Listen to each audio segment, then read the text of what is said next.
Welcome to the Egg Whisperer Show, a program exclusively designed to promote reproductive health awareness and discuss fertility preservation options. Here is your host, the Harvard-educated fertility specialist, Dr. Amy.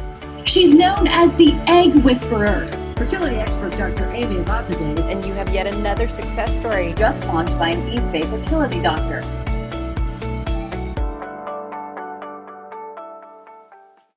Hi, everyone. Welcome to the Egg Whisperer Show. I'm super excited to have Josephine Atluri on today's show. Hi, Josephine. Hi, thank you so much for having me, Dr. Amy. You are so welcome, and you have to call me Amy. Deal? Okay. Deal. So we're talking about something pretty amazing, and that is how to empower your fertility journey. And it's kind of cool because your last name rhymes with the word journey. Coincidence? I think not. And you also have pretty cool workshops along those lines that I know that you're going to talk to us about, right? You bet. I'm excited to talk everything mindfulness with you. I love it. So you're a meditation teacher. You guide people towards a calmer existence despite the chaos that may surround them.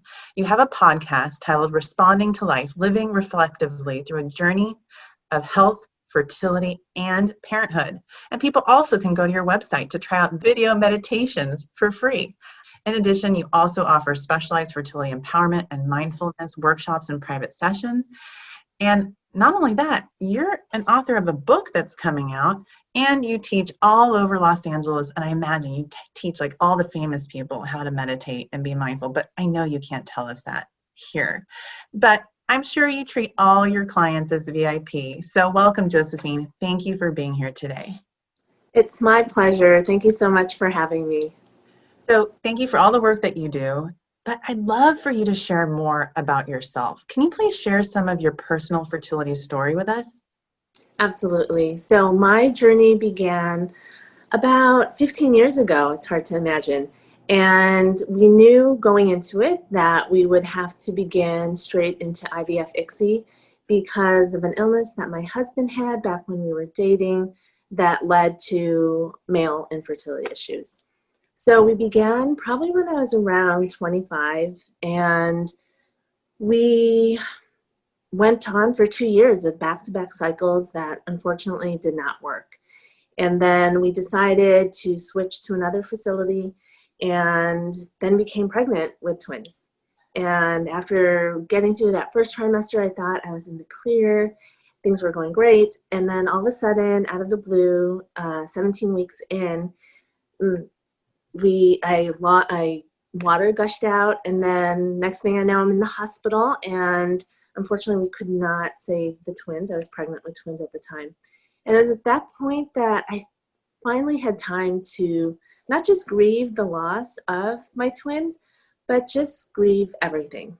You know, when you're going through cycle after cycle, you really don't afford yourself much time to really process everything because you have to get back in, and it feels so time sensitive because it is, depending on, at any point in the journey.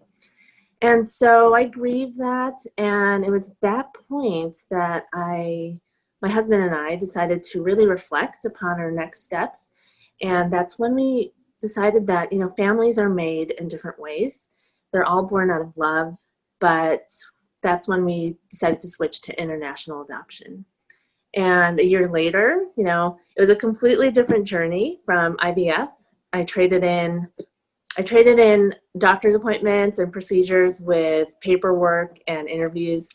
And then we brought our son home from Kazakhstan, and I finally got to be a mother, and it was amazing. After a year in, it felt like a cloud had been lifted over us, such that I was ready to try IVF just one more time. So we switched to a third facility, and lo and behold, we became pregnant with twins again. They threw the kitchen sink at me. I had a cerclage where they closed up my cervix. I was on modified bed rest for the majority of the pregnancy, and I carried the twins and delivered them. And now we were a family of 3 kids, and it was amazing. And during that process, we harvested so many embryos that we froze. And year after year, you get that letter. And I couldn't carry again. But we worked so hard, as all of you know out there, when you work so hard for those embryos, they're with you forever. And we thought about surrogacy, but it is just so expensive. And so we saved up every year. We saved up for it. And that's why there's this big gap between my middle set of twins to my little set of twins. And when we finally could pursue that option, we paired up with this amazing woman who's forever in our hearts.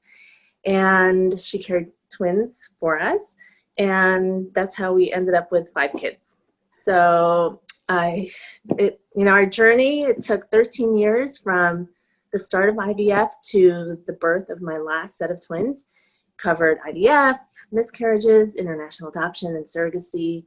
And, here we are today. Here I am speaking with you about it. Yeah, I got chills listening to you share your story. Thank you. If you were right next to me, you would see the goosebumps. So what inspires you to do the work that you do now?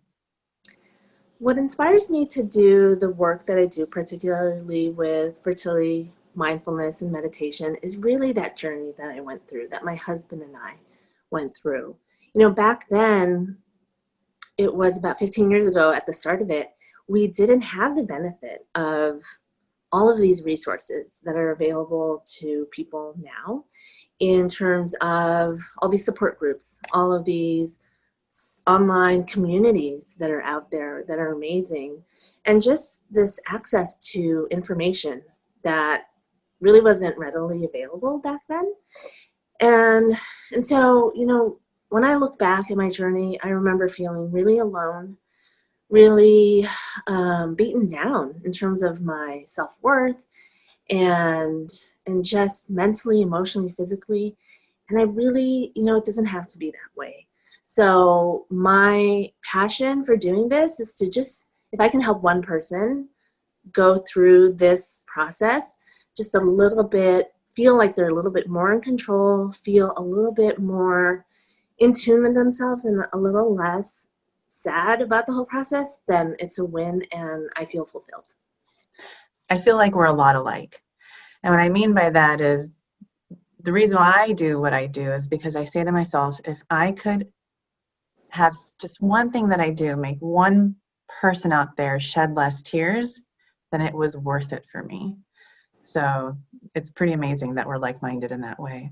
Where do you get your strength and resilience from? Because I'm sure it didn't just, come like that. It must have been something that you trained yourself to do, or maybe it is a gene that you have that we all need to know about.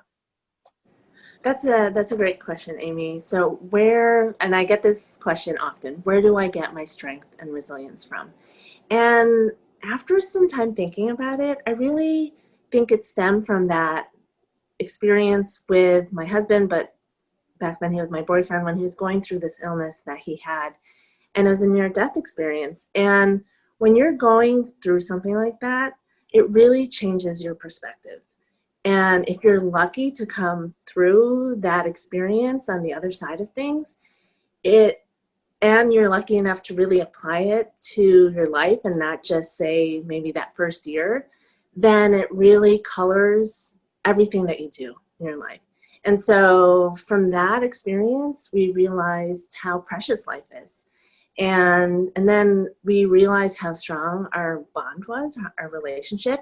And so during all of the low points of all of those cycles, I knew that I always had, my husband right next to me, and that he would lift me up when I couldn't lift myself up. Yeah, that's great. I married my hero, so he gives me a lot of the strength and resilience too. So you run a workshop called Empowering Your Fertility Journey. Tell us about it.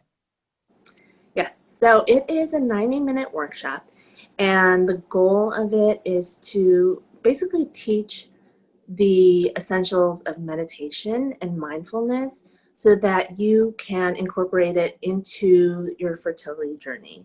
And it offers you support and empowerment. And essentially what you learn are different techniques, such as breathing techniques. You learn how to scan your body. You learn how to use a mantra. And then you learn other techniques that are helpful for you along the way, such as affirmations, journaling.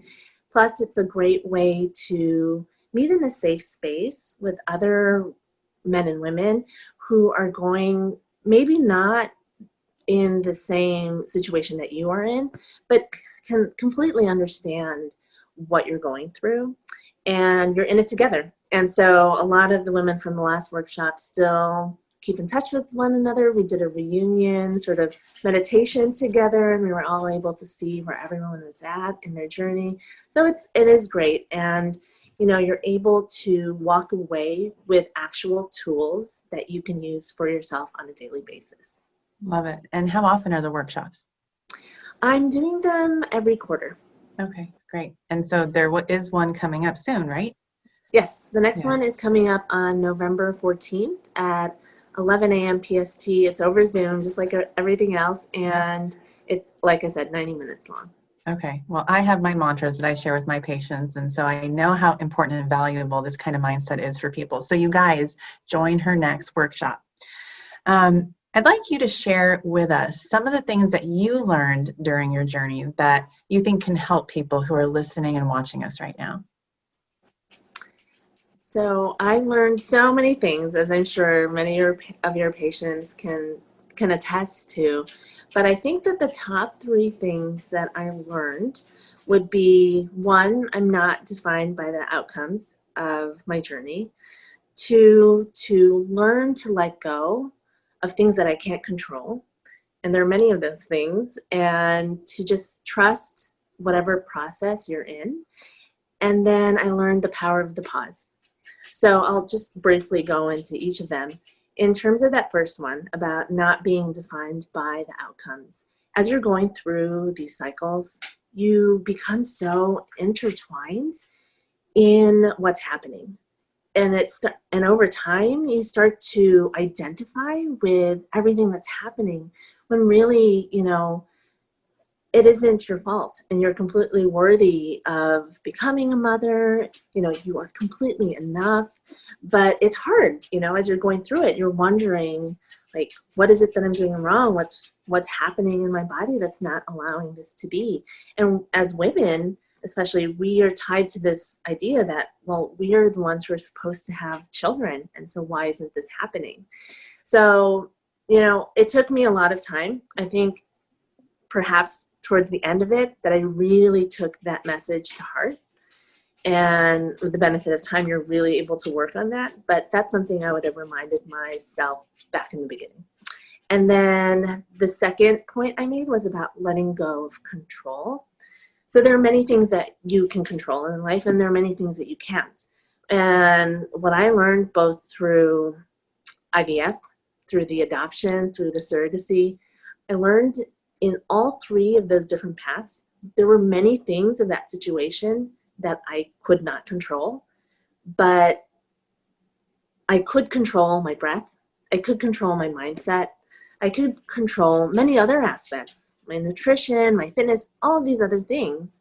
And to, rather than focus on the stuff that was really just wearing me down and wearing me out because I just was fighting with it because I couldn't control it, instead just shifting a little bit to the things that I could control. And just that little shift really helps you immensely, because then you're just letting go of all the worry that comes with all that other stuff. And then the third was the power of the pause, which I did mention in the beginning. Back when we had that loss, that second trimester loss, I was really forced into this moment of pause, because if that didn't happen, I could very well imagine myself just kept going through the whole process. But at that point, I was forced into this pause, and that's when I really realized how important it was for us to just take moments of rest. And I'm not saying it has to be like a month long or more than that. It can really just be a couple minutes a day where you just pause from everything and give yourself a time for rest and reflection. And it also gives you a moment of perhaps reflection on where you are in your journey, to reevaluate. Can I keep going on like this? Is it time to maybe pursue other options? Is it time to have a discussion with my doctor about maybe something else that we haven't tried? because you can get into this hamster wheel, this cycle of let's just keep going, let's just keep trying because time is of the essence. So those are the top 3 things that I think really made a difference as I progressed through our journey. And I love all of those things. And thank you for sharing. I know people who are listening and watching will learn a great deal from today's podcast. I think of reset, regroup, reconnect. Those are the 3 things that I think that are a great way of thinking about what you're saying about pause. And I think it's so important to do all of those things because you're right, there's that social pressure to just keep going. And then if you keep going and you're not listening to your brain, and your brain's like, wait, something's just not right, then there's this like disconnect. And you really got to just make sure your brain, your heart, and your uterus and ovaries are all on the same page as much as possible. So what are some steps that someone dealing with fertility can do or take right now to help with serenity and mindfulness? So, it's all in our power to be able to tap into this inner calm that we have. That's a message that I always let my students know right from the get-go. And the biggest tool at your disposal is always with you, which is your breath. So the number 1 thing that I always teach people to be able to get into a state of mindfulness and serenity right now is to incorporate some breathing techniques. And there's so many that you can do. But before I go through one example, just the benefit of it is this. When you're in a state of stress, you're in this fight or flight state, right? Part of your nervous system is split into 2, and you're in this sympathetic nervous state. And if you want to switch over to this rest and digest, the parasympathetic nervous system, that gateway is through your breath, lo and behold. And so when you take a deep breath, especially if you can get it in from your belly and work your way up, you are sending a signal to your brain that you are not in a state of stress. You are not being attacked by that tiger or being attacked by that email that you just received that just set you off, that you are instead going from that state of stress and into that state of calm. And the more you continue to do that, you'll start to feel your heart beating less. You'll start to feel your blood that was like really beating and going fast to slow down. Maybe you were sweating in the process.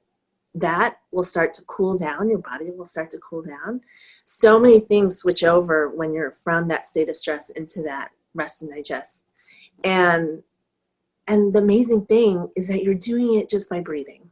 And so when you're in, let's say you're waiting to get your blood drawn, or you're lying there getting your ultrasound taken and no one is speaking to you because they're busy doing their scans, and you're just getting worked up because you're thinking about all of the things that happened in the past that didn't work out. You're thinking about all the what ifs of the future, all the things you have to do for this cycle, and you're just getting triggered, right? If you in that moment can utilize a breathing technique, then you can bring yourself down into that state of calm that you have inside. And then you're in that moment, and then you're relaxed, so that when they're speaking to you, when someone from the doctor's office is speaking to you, you're actually there. You're able to process that information versus having them talk to you, which happened to me so many times. They would be speaking to me, but the moment I heard the negative news, my mind was elsewhere. I was not processing anything in that moment, and I walked out of that appointment not knowing what my next steps were and having to frantically email the nurse to find out what we were supposed to be doing next. So if you can just practice in those moments, then you can really just build up that connection to that calm, because it's all about practice. Like if we practice a new instrument or language, what you're building is a stronger pathway in your brain. And the more you practice it, the stronger it becomes and the easier it becomes for you to get into that state of calm that you need to when you get triggered. And you're more mindful because now you know what those triggers are, and you can almost offset it if you're able to. And if you can't, that's okay, because you know how to de-stress right away.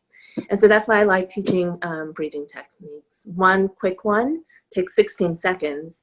If you breathe in for 4 seconds, and then hold your breath for 4 seconds. Exhale for 4 seconds. And hold your breath for 4 seconds.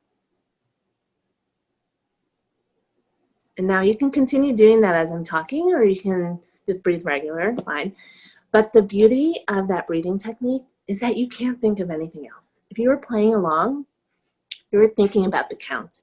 You're thinking about, oh, I have to exhale, or oh, I have to pause. You can't think about that meeting or that grocery list. You can't think about any of it.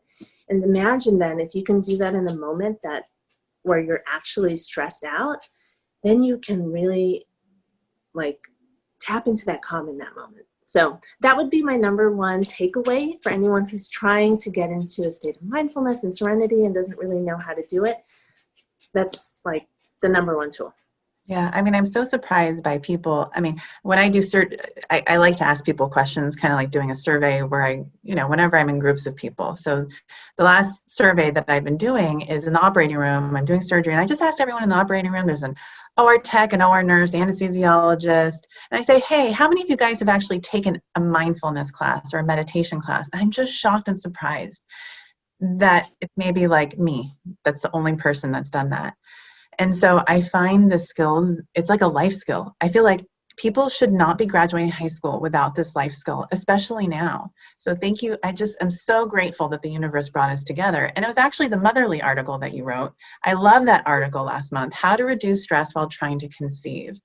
So can you share what you wrote in that article with us? Yes, I love that we were connected. It's so great. And it's true what you say about mindfulness. They're actually starting to teach it in my kids' school. Every time they are forced to learn it, they always begrudgingly come over to me and tell me that they had to do mindfulness today. So anyway, it's funny. But with that Motherly article, I talked about how to essentially set a foundation of support and strength for yourself as you go through your fertility journey. And I offered 4 key points for that. The first one was to communicate with your partner.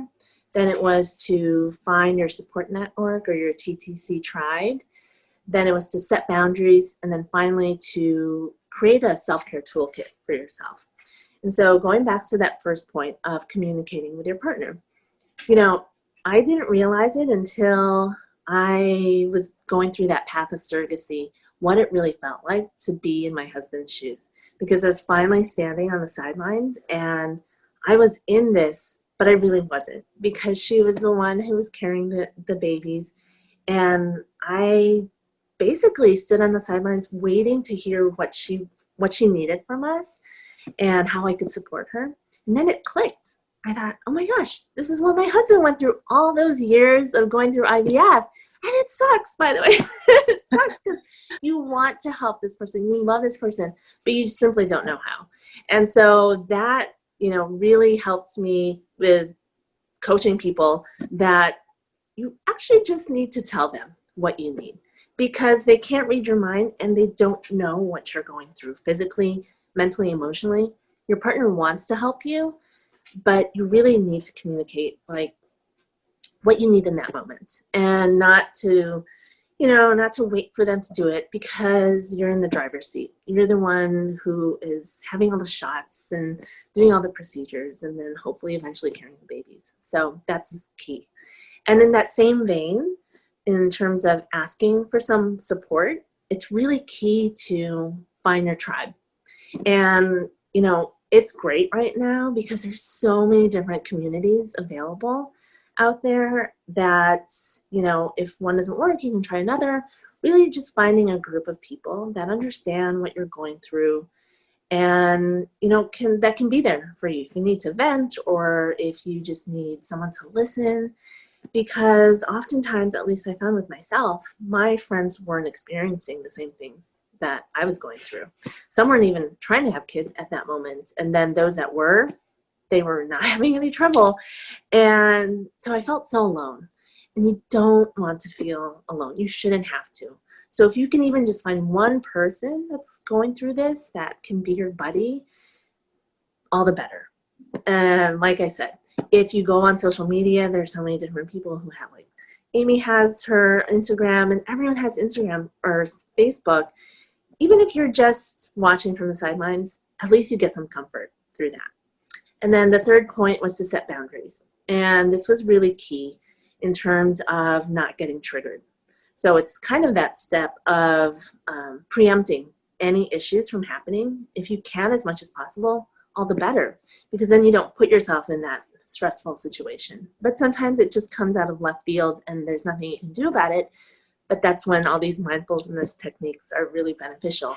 So examples of boundaries would be, not having to talk about what's happening. Your partner can help with that. Like when you're especially going into the holidays, maybe that partner can just kind of give everyone a heads up that you're not comfortable talking about it, not to bring it up, talk about other stuff. Here are some other things you can talk about. And that's what I mean about setting boundaries. You can set boundaries for yourself. If you know that you're just not in the right space, maybe don't go on social media because you don't want to be triggered.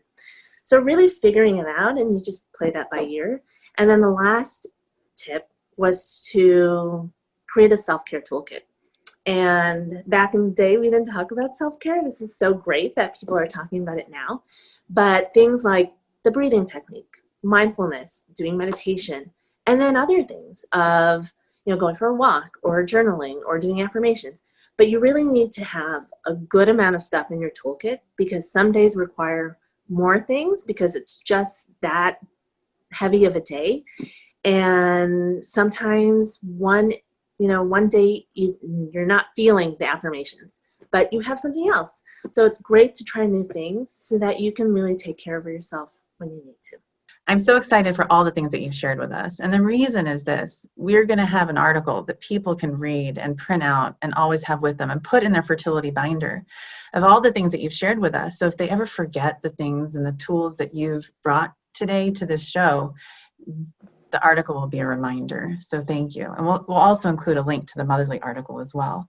And you mentioned affirmations. What are some affirmations that are your favorites that you use during challenging times?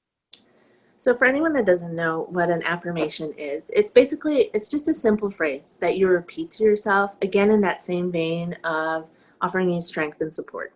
So examples of my favorite ones, especially right now with everything happening in the world, are things like, I am safe, I'm healthy. And then if you're going through infertility, you're going through your journey, great affirmations to say are, I am worthy, I am enough, I'm strong, I'm brave, I'm resilient, I'm courageous, I am enough, I'm loved.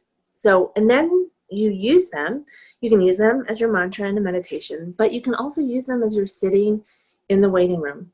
Say you're about to go in for some news and you're just getting all worked up, you're getting fidgety, and instead of scrolling on your phone, just sitting there and repeating those words to yourself.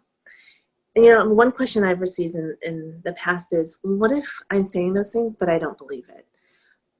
And that's okay. I do affirmations with my kids and a lot of clients, and they don't believe it at first. But that's okay, because what you're doing is you're giving yourself just another pathway in your brain that you can cling on to. So when we feed ourselves negative thoughts, well, that's what our brain has. But if we feed ourselves these words of strength and support, these words of positivity, then it has something else to hold on to. And eventually over time, your mind will want to go there. And then you'll start to believe it. So that's the beauty of affirmations. Well, it's funny that you say that, because I tell my patients, you are strong, you are resilient, now go make magic happen and keep sparkling. I feel like a total weirdo saying that, but you kind of say the same thing. So I think it's really important to say that to yourself. And then if patients need a reminder, I often remind them too. So that's funny. So what about if you mentioned your husband's role and your role, and not just knowing what to do, but also as a friend that you're supporting that's going through this. And sometimes people listen to my shows because they're trying to learn for a family member or a friend. So I wanted to ask you this question so you can give some advice to them too. So if your loved one is dealing with fertility challenges, what steps can we take to effectively support them? I love this question, and I love that you have listeners who are listening for the benefit of supporting their loved ones. It's fantastic. And, I thought about this question, and I thought about a friend of mine who is going through infertility.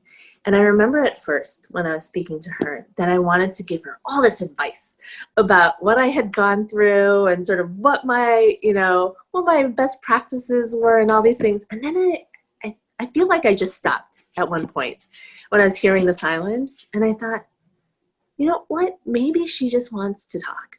Maybe she just wants to offload whatever she's feeling without hearing about all of my stuff and what my advice for her is. So that would be, I think, my number one suggestion for someone who's trying to support a loved one who's going through it. We all have things that we want to say to them. We may even have experience in it, and that's great. But what this person really needs is just the space, a safe space, to be able to release and let go of whatever they're just holding on to, whatever that's weighing them down, and to know that you aren't going to judge them. You aren't going to try and just talk them through some sort of self-help thing. They really just want to be able to let go of it. And I think that's the best thing that you can do. And then if they do ask, well, hey, you went through it, what is your advice on? That's when you can offer your advice, but to really just wait for that moment.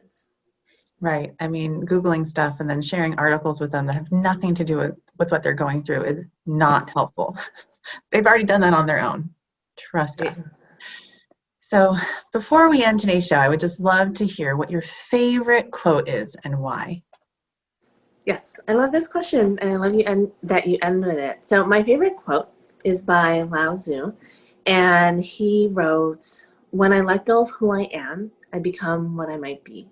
And there's so many different interpretations of this quote, but the two ways that I like to look at it and really bring it back to this idea of being mindful and being present is that so often we're caught up in this idea of what we should be. And this is totally relevant to going through infertility, your fertility journey. You're caught up in this idea of I should be a mother and it should happen this way. And you get so fixated on that.